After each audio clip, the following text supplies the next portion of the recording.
주님께서 여러분과 함께 마테오가 전한 거룩한 복음입니다.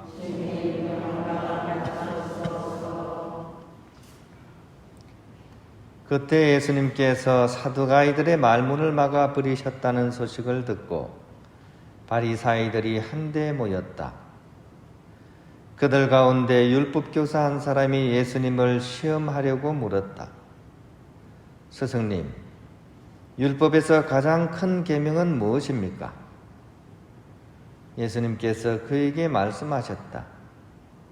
내 마음을 다하고 내 목숨을 다하고 내 정신을 다하여 주 너의 하느님을 사랑해야 한다. 이것이 가장 크고 첫째가는 계명이다. 둘째도 이와 같다. 내 이웃을 너 자신처럼 사랑해야 한다는 것이다. 온 율법과 연서의 정신이 이 두 계명에 달려 있다.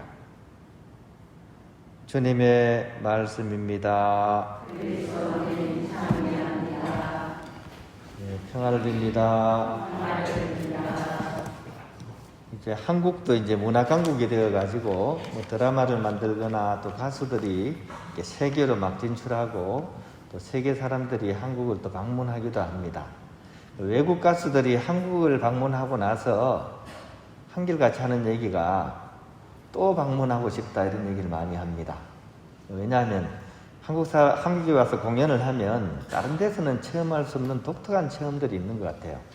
가수가 와서 이제 노래를 부르면 대부분의 사람들이 점잖하게 듣고 이러는데 한국에는 막 열렬하게 환영을 해줄 뿐만 아니라 가수 노래를 그 공연에 참석한 사람들이 다 같이 따라 불러주는 거예요.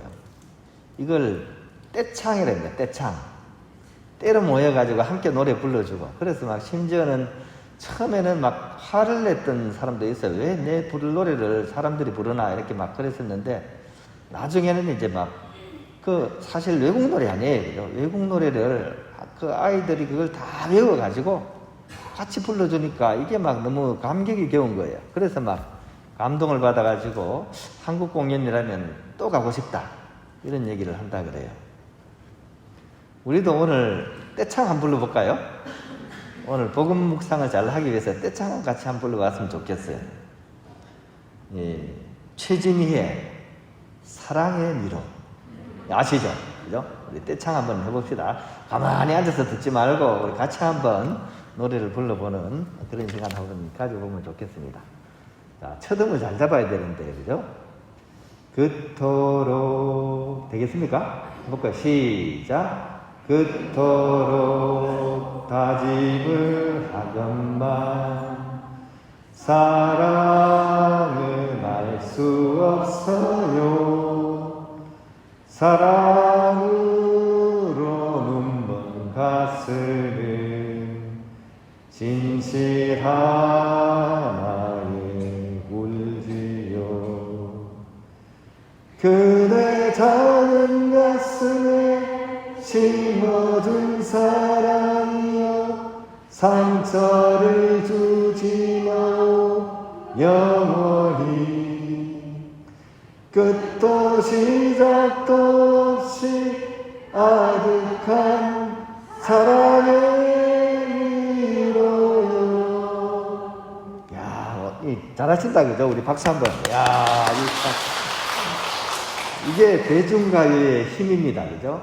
우리 성가는 못 외워요, 그죠? 성가는 못 외우는데 대중가요는 다 외워. 이게 대중가요의 힘입니다. 그래서 사실은 복음 교육하려면 사실은 이 대중가요를 연구를 많이 해야 돼요. 그래서 대중가요를 통해서 복음의 말씀을 잘 전달해주면 기억도 잘 되고 그 노래를 부를 때마다 복음적인 시각에서 바라보거든요. 그래서 굉장히 중요한 부분 중에 하나인 것 같아요. 보세요. 지금 다 외웠잖아요. 그죠? 네. 자, 근데 노래 가사를 한번 생각해 보세요. 참 사랑의 아픔에 대한 정말 절절한 노래인데 그 좋은 사랑을 하는데 이 사랑이 어떻습니까? 달콤하고 좋기만 합니까? 너무나 아플 때가 많고, 그죠? 왜 이렇게 아플 때가 많고, 그 길을 못 찾는지. 그래서 끝도 시작도 없이 아득한 사랑의 미로요. 이렇게 마무리를 짓습니다. 그죠? 여기일까요? 이 사랑이 그렇게 좋은데, 왜 이 사랑은 그렇게 해도 길을 못 찾아가지고 이렇게 헤매는 걸까요? 사랑에 대한 공부가 우리가 덜 익어서 그렇지 않을까요? 그런 차원에서 오늘 복음을 읽어보면, 오늘 복음은 바로 이 사랑에 관한 그런 교과서라고 볼 수 있습니다. 사랑을 어떻게 해야 되는지, 무엇을 사랑해야 되는지, 사랑의 교과서입니다. 어떻게 해야 되는 방법도 알려주고, 그죠? 대상도 알려주고, 그죠? 일단 오늘 이 복음 말씀이 등장하기 위한 기본 배경은 이렇습니다. 율법 교사들이, 그죠? 이제 이 사도가이파들이 이제 예수님한테 막 이렇게 뭔가 막 딴지으려고 하다가 이제 홍군형이 난 거예요. 그래서 보통 내기가 아니다. 이래가지고 이제 이번에는 이제 율법에 대해서 제법 잘 아는 사람이 유도신문을 한 겁니다. 예수님한테 질문을 딱 던져가지고 그 예수님이 하는 질문 대답을 가지고 이제 막 논박을 하기 위해서 왜 그렇습니까? 왜 그 계명입니까? 이렇게 막 토론을 하면서, 그죠? 그렇게 약간 유도신문을 한 거예요. 그래서 이 사람이 생각하기에는 어떤 계명이 가장 중요한 계명이냐? 계명하면 뭐가 생각납니까? 계명의 핵심이 뭡니까? 구약에 보면 십계명 아닙니까? 십계명, 그죠? 십계명의 그 내용을 하나를 붙잡아가지고 이 사람이 딴지를 걸려고 했던 거예요. 그게 왜 첫 번째가 되냐? 아니면 그게 두 번째 계명과 무슨 상관이 있냐?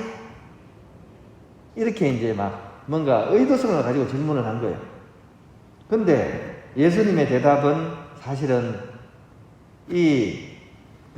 바리사이가 한 질문의 핀트와는 조금 다른 핀트로 대답을 하시는 거예요.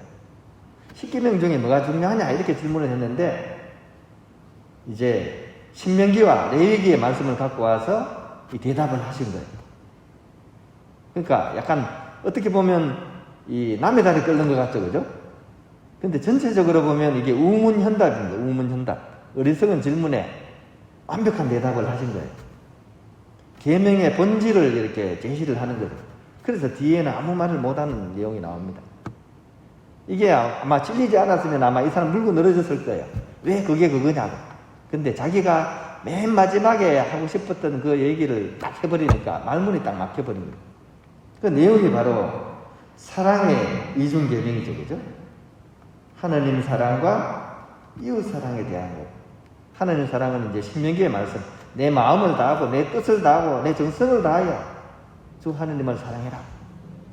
이거를 마음에 새기고 문갑에 새기고 이마에 써붙이고 그렇게 다녀라 하는 내용이 바로 그 내용이죠, 그죠? 하느님 사랑에 대한 그런 내용. 또 하나는 이제 내 이웃을 너의 몸처럼 사랑하라는 그런 말씀.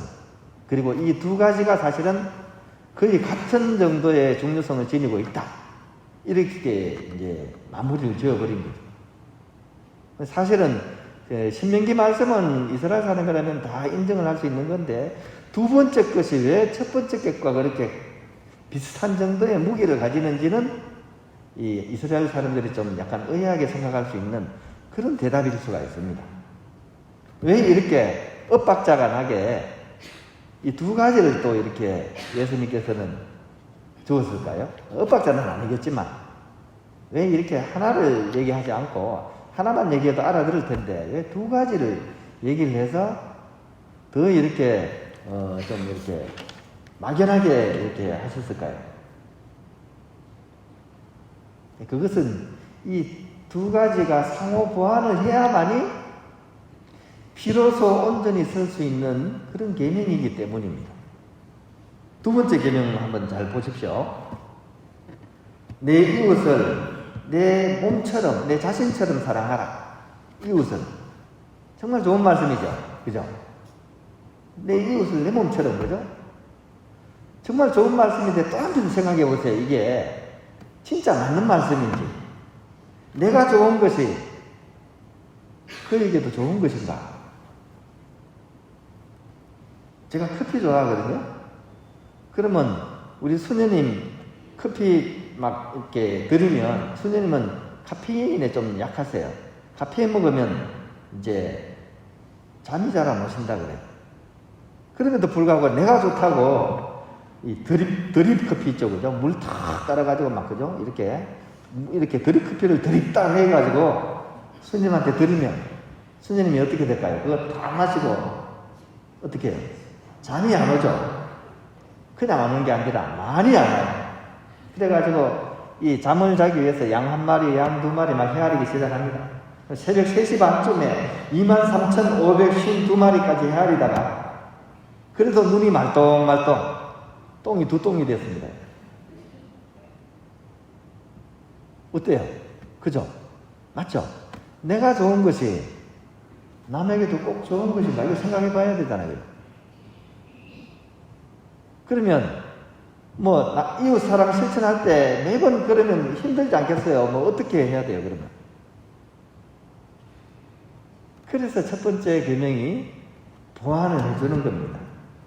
나에게도 좋은 것이 그에게도 좋은 것인지 하느님께 여쭤봐야 되는 거예요. 성찰을 하라는 얘기입니다. 묵상을 하고 관상을 하라는 얘기입니다.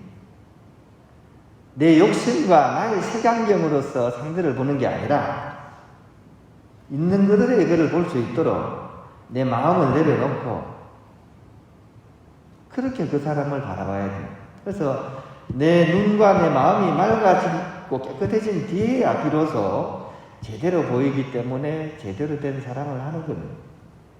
그래서 이웃 사랑을 하기 위해서는 항상 뭐를 더 해야 되느냐? 하느님에 대한 사랑을 먼저 해야 됩니다. 내가 맑고 깨끗한 마음으로 볼 수 있도록 늘 기도 안에서 하느님과 함께 머물 때 그때 비로소 내 마음이 깨끗해지고 눈이 맑아지는 그래야 이웃을 봐도 제대로 보입니다. 그냥 보면 그냥 내 욕심에 잣들어서 그 사람을 보는 겁니다. 그래서 나는 기껏 사랑을 한다고 했는데 그 사람은 오해를 하는 거죠. 오해를. 반대로 두 번째 그죠? 계명은 그죠? 그러면 우리가 하느님 관상만 하고 묵상만 하면 사랑이 이루어질까요? 아니죠. 사랑은 실천적인 진리입니다. 그것이 무엇인지 알면 끝나는 게 아니에요. 사랑이 뭔지 알았어. 그런다고 해서 내가 사랑을 이룬 게 아닙니다. 또 내가 사랑을 알고 또 기도까지 했다고 해서 그 사랑이 완성이 되지가 않습니다. 그건 반쪽 사랑입니다. 왜냐하면 실천이 되지 않으면 그것은 반쪽 사랑에 불과합니다. 그래서 이웃 사랑을 통해서 구체적으로 실천이 되게 될 때 그때 비로소 사랑이 완결이 되는 것입니다. 그래서 결국 오늘 복음에서 말씀하시는 애주애인, 즉 하느님 사랑과 이웃 사랑은 불가분의 관계가 아니라 따로 떨어져 있는 계명이 아니라 왔다리 갔다리 하는 계명입니다.